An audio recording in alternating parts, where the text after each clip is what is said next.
स्वागत में हूँ जहाँ पर रमन सेठ जी का आगमन हुआ है और आगमन हुआ है इस तरह जहाँ पर एक जोरदार स्वागत हुआ। क्या कहिएगा जिस तरह से आपका स्वागत हुआ है, क्या कहिएगा, कितना खुशी महसूस कर रहे हैं आप? सबसे पहले युवा साथी जिंदाबाद, युवा साथी जिंदाबाद।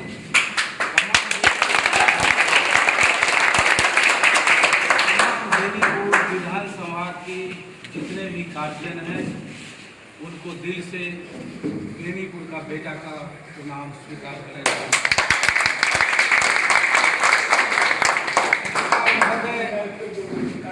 बहुत दुखी के साथ कहना चाह रहा हूँ, यहाँ पे आकर के खुशी का इजहार मेरे पास परिवर्तन हो गया, क्योंकि पिछले 17 दिन से दुखी के साथ आपके पास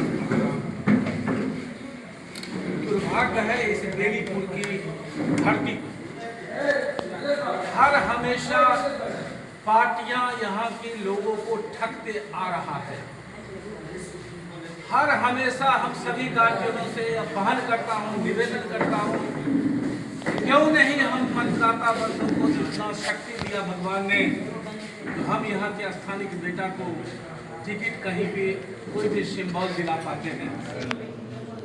हर समय में नया नया कैंडिडेट हर 5 साल के बाद यहाँ पे ट्रेनिंग सेंटर के हिसाब से आते हैं और अपने काम बजाते हैं और चले जाते हैं, फिर दूसरे नए बुलाते हैं। तो उनका विरासत को मैं मजबूती के तौर पे रखूँगा और लास्ट में यही होता है जो होना था। अभी बगैर बिखरे हुए, बगैर कुछ समझे सोचे हुए हमने एक बात खुले शब्दों में बोल रहा हूँ, मेरे पास बेनीपुर विधानसभा का ये बच्चा, ये बेटा, आपका क्षेत्र का ये युवा पिछले 27 तारीख से आज 15 तारीख तक हमने बेनीपुर का शक्ति, बेनीपुर का युवा का शक्ति हमने दिखा दिया हूँ। पटना से दिल्ली तक हमने गूंज करवा दिया हूँ और बेनीपुर का टिकट का सिंबल का अनाउंस आज की डेट में हुआ है।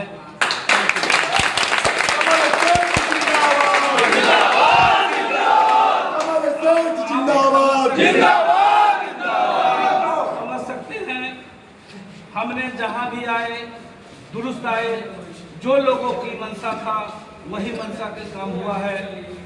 मैं किसी पार्टी का विरोध नहीं करता हूं, पार्टी को चलाने वाला नेता का विरोध हो सकता है, तमाम जनता का विरोध नहीं करता हूं, अपना नीति का विरोध कर सकता हूं, ये मेरे पास हक होना चाहिए।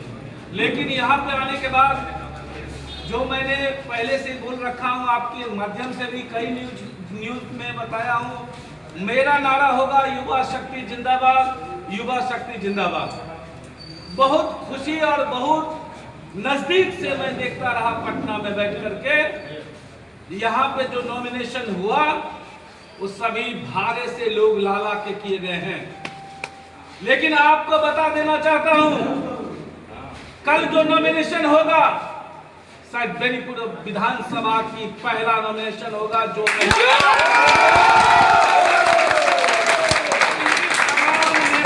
को संवाद पहुंच जाना चाहिए।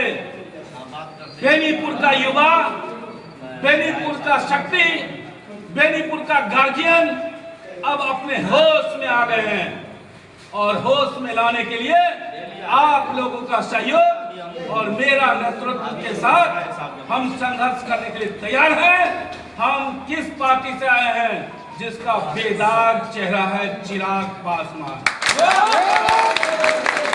आप कोई भी आरोप लगाएंगे, ये दल हम भी बहुत नजदीक से सोचते हैं और बेनीपुर का बेटा हूं, इसलिए यहाँ से लोकसभा, दरभंगा लोकसभा की नीति तय होता है, उसमें अहम भूमिका बेनीपुर विधानसभा का होता है। बहुत नीति के साथ कोई भी पार्टी बोला मेरी पार्टी को ज्वाइन करो, ये पार्टी में आ जाओ, हमने जब तक सिंबल नहीं दोगे तब तक मैं पार्टी ज्वाइन नहीं करूंगा, यही मेरा नारा है। आज मन की बात बोल रहा हूं, दिल से निकल रही बात। हम समझ रहे थे कि बेनीपुर का बच्चा को ठगा जाएगा, और इसलिए मैं किसी पार्टी का मेंबरशिप नहीं लिया था। ये मैं इंतजार में था, लेकिन ठगी महसूस होने के बावजूद भी मैं तो दोस्त निर्दलीय चुनाव लड़ने की तैयारी कर चुका था। मैं तो एनआरआई कटा चुका था। धन्यवाद चिराग पासवान जी को, सौरभ पांडे जी को, जिन्होंने 7 दिन मेरे बातों पे आश्वासन देके अपने सिंबल को रोका रहा और मुझे आज शाम को 6:15 पे उन्होंने अपने हाथों से मुझे देने की प्रयास किया। लेकिन उनका टैलेंटेड मुझे इतना अच्छा लगा, उन्होंने बोला मैं पिताजी का कर्म किया हूं, अभी तो मैं छुटका में हूं, आपको सिंबल अपने हाथ से दे नहीं पाऊंगा। हमने उनकी पिताजी स्वर्गीय राम विलास पासवान जी, उनकी नेतृत्व में उन्होंने रख दिया, उनकी विरासत से हमने उठाया और मैंने आपके बीच तक उस सिंबल ला लेके आया हूं। मैं यही बोलूंगा तमाम गार्जियनों से, युवा शक्ति से, मैं आपकी तकदीर बदलने के लिए आया हूं। मैं बेनीपुर की आवाज बनने आया हूं और बेनीपुर का आवाज जिला नहीं बिहार में एक दिन गूंज करेगा। ये बेटा आप लोगों का अगर सहानुभूति है,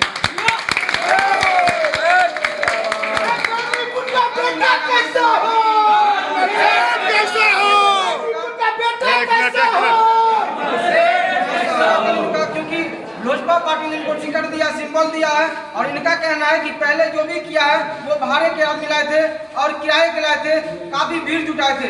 लेकिन बेनीपुर का जो बेटा होगा वो कल करेगा अपना नामांकन, वो देखने लायक होगा, ऐसा इनका मानना है। बहुत बहुत धन्यवाद।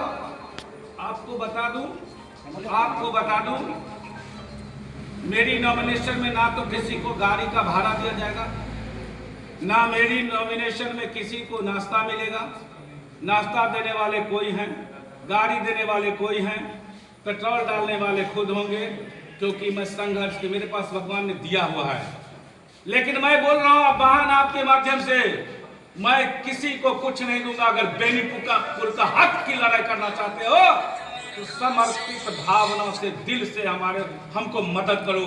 आज दिखा दो ये बेनीपुर विधानसभा में।